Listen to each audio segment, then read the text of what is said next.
La Sociedad Española de Radiodifusión presenta... Ser... ¡Viva la radio! Podcast. Siempre.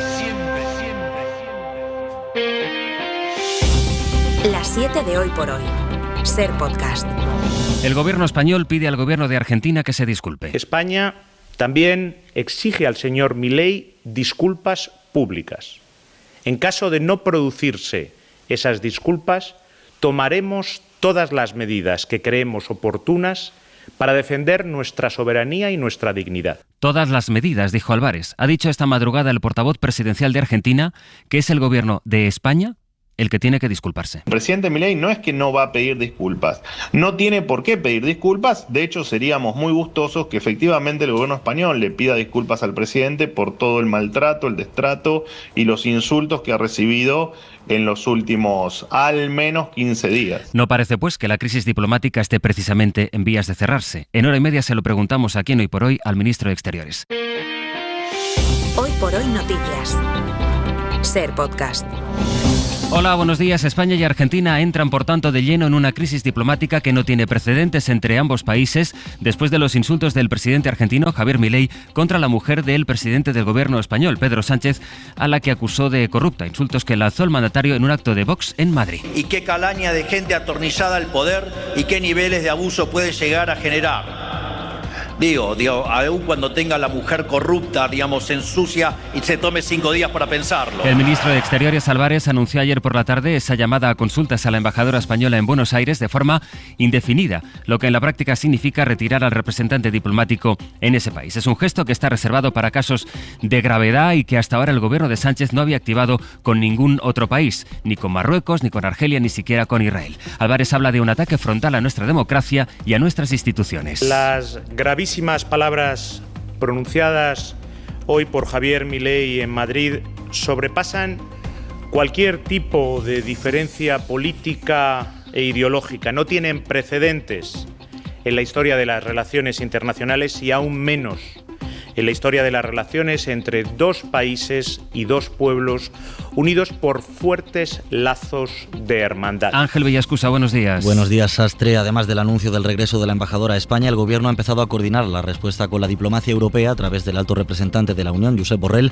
que ha respondido en sus redes sociales a la comparecencia de Álvarez con el mensaje: los ataques contra familiares de líderes políticos no tienen cabida en nuestra cultura. Los condenamos y rechazamos, especialmente cuando provienen de socios. El Partido Popular, lejos de apoyar al presidente Sánchez, acusa al presidente del gobierno de no haber dado todavía explicaciones suficientes sobre los negocios de su mujer. Aseguran que el silencio de Sánchez sobre este y otros presuntos casos de corrupción genera, dice el PP, dudas en España y fuera de nuestro país. Para el PP, el Ejecutivo pretende utilizar la escalada de tensión diplomática con Argentina para movilizar al electorado de cara a las elecciones europeas. Miguel Tellado, es el portavoz del PP en el Congreso, ha sido quien ha puesto voz a una nota enviada poco antes a los medios. No vamos a participar de la estrategia del Partido Socialista.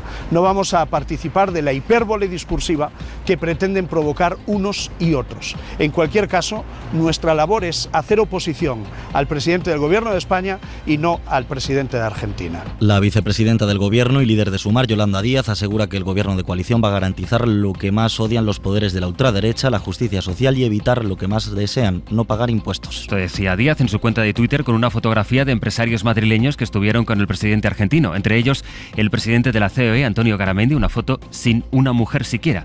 Con Garamendi hablaremos también en Hoy por Hoy, hoy a partir de las 9. Y el gobierno de Argentina, en torno a la polémica, ha adelantado ya que no solo Milei no va a disculparse, sino que lo que están esperando es, como escuchábamos en portada, que el gobierno de España pida disculpas por lo que consideran ataques verbales de varios ministros contra su presidente Javier Milei.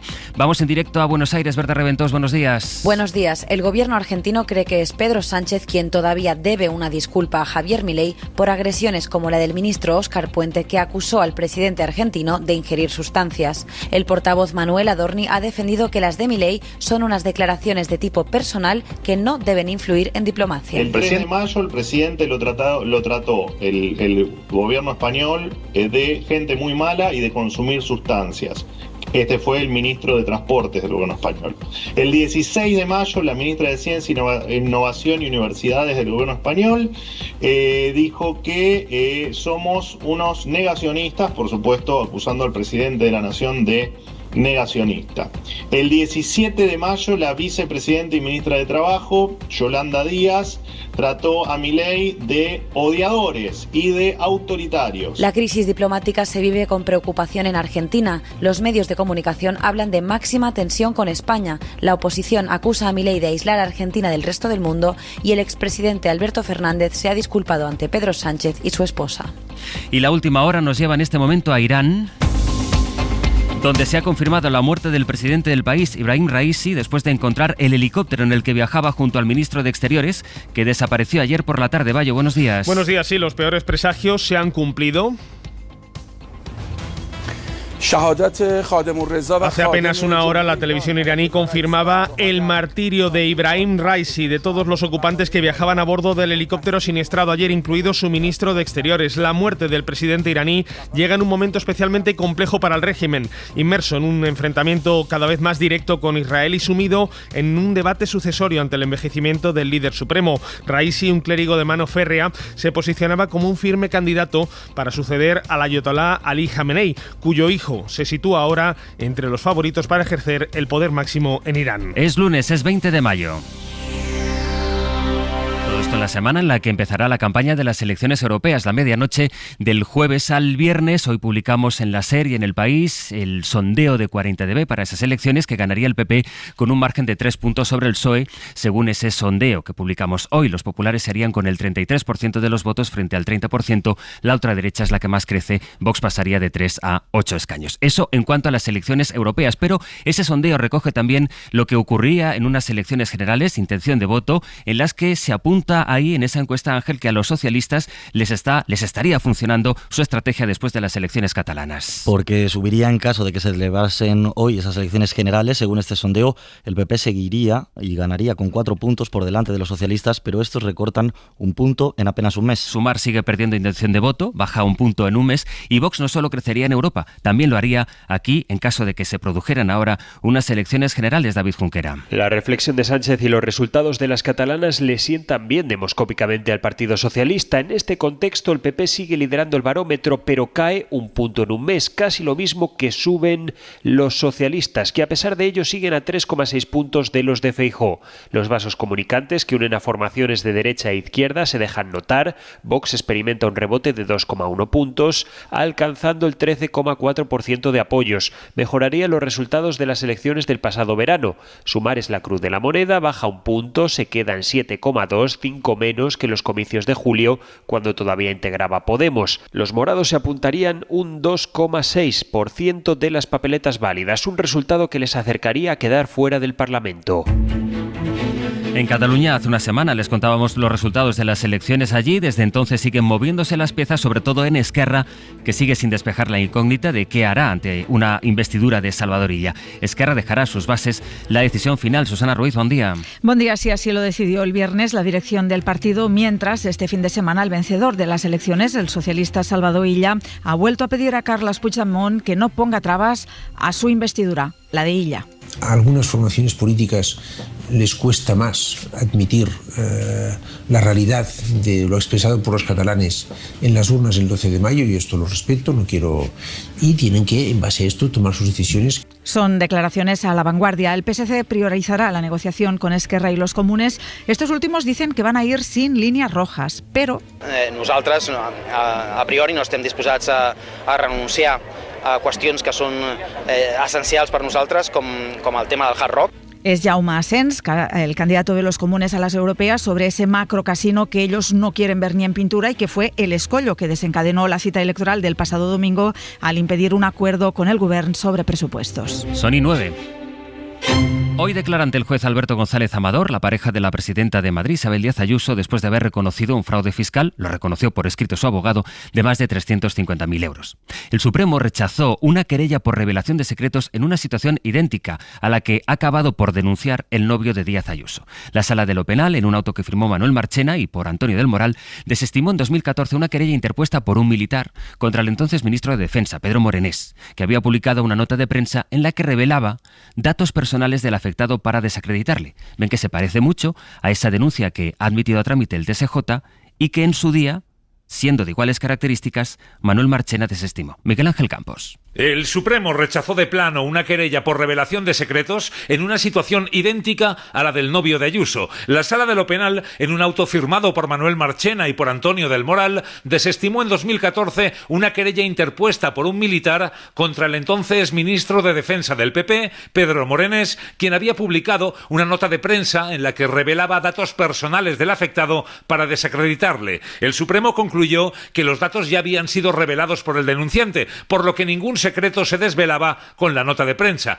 Aquella resolución firmada por Manuel Marchena añadía que una nota de prensa que consignaba datos objetivos que ya circulaban por los medios de comunicación no comportaban la violación de ningún deber de reserva. El querellante, aseguraron los magistrados, ya había difundido los datos en los medios, por lo que ningún secreto se desvelaba. Es lo que defiende el Ministerio Público en el caso del novio de Ayuso, quien fue el primero en revelar la existencia de negociaciones para un acuerdo de conformidad por sus delitos fiscales. Sin embargo, en este caso, la justicia sí que ha iniciado una investigación contra la Fiscalía. Y en Madrid, precisamente, unas 20.000 personas salieron a las calles ayer en defensa de la sanidad pública. Radio Madrid, Carla Camacho, buenos días. Buenos días, ¿qué tal? Otra manifestación que recorría las principales calles de la capital en contra de la gestión del sistema de salud madrileño. Una marea blanca encabezada por la ministra de Sanidad, Mónica García. La consejera de Sanidad, Fátima Matute, la llama activista. No tenemos una ministra, tenemos a una activista agarrada a una pancarta.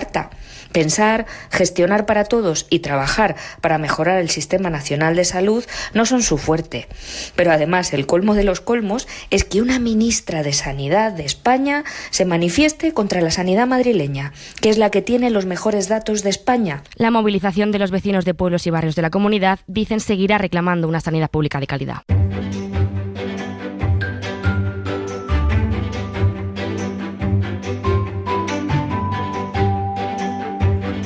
En el momento de saludar en Castilla y León a Mario Alejandre. Mario, buenos días. Hola, buenos días. Y en Murcia, Juanjo Asensio. Hola, Juanjo. Hola, buenos días. Estamos contigo con una advertencia que hacen los economistas de la región de Murcia, que advierten de que la exclusión bancaria se va agravando en los territorios que tienen menos población. Y hay ya 4 de los 45 municipios de Murcia que no tienen ninguna oficina bancaria. Sí, el pasado año abrieron en la región de Murcia 14 oficinas bancarias, llegando a la cifra total de 534, pero aún así la situación no es suficiente. ¿Por qué? Pues porque sigue habiendo 4 municipios, como comentabas, donde no tienen ninguna oficina bancaria. Se trata de Albudeite, Ojós, Villanueva del Río Segura y Ulea. El alcalde de esta última localidad, de Ulea, que también es presidente de la Federación de Municipios de la región, Víctor Manuel López, nos contaba que se trata de una situación que abre una brecha no solo geográfica, sino también de edad. ¿Por qué? Pues porque los más perjudicados de esta situación son los mayores de edad. Nos han dejado totalmente abandonados a nuestra suerte, pero siguen todavía estando nuestras personas mayores a la cola más de 45 50 minutos, y cuando van a sacar un extracto para ver simplemente si se le ha cargado la pensión. Y esto hay que vivirlo, esto hay que sentirlo para lo que estoy diciendo, comprenderlo. Y es que tenemos que ponernos, ¿no?, en la piel de estas personas mayores que tienen que desplazarse 45 50 minutos simplemente para ver un extracto bancario. La casa más cara de Castilla y León nos conecta esto precisamente con la historia que nos propones, Mario, porque la casa más cara se vende precisamente en un pueblo leonés. Sí, es la finca del Monte del Duque. Las instalaciones son tan grandes que las atraviesa una carretera, de hecho. Algunos detalles. La casa principal es un edificio nuevo con materiales nobles, 1.100 metros cuadrados, construidos en torno a un patio central de 400, rodeado de porches y zonas ajardinadas. Tiene un distribuidor con escalera, ascensor que da acceso a la planta superior, salón con chimenea, comedor, cuarto de estar, un baño de invitados, 8 dormitorios, algunos de ellos con chimenea, garaje, zona auxiliar, casa de invitados que tiene 5 cuartos de baño y hasta capilla.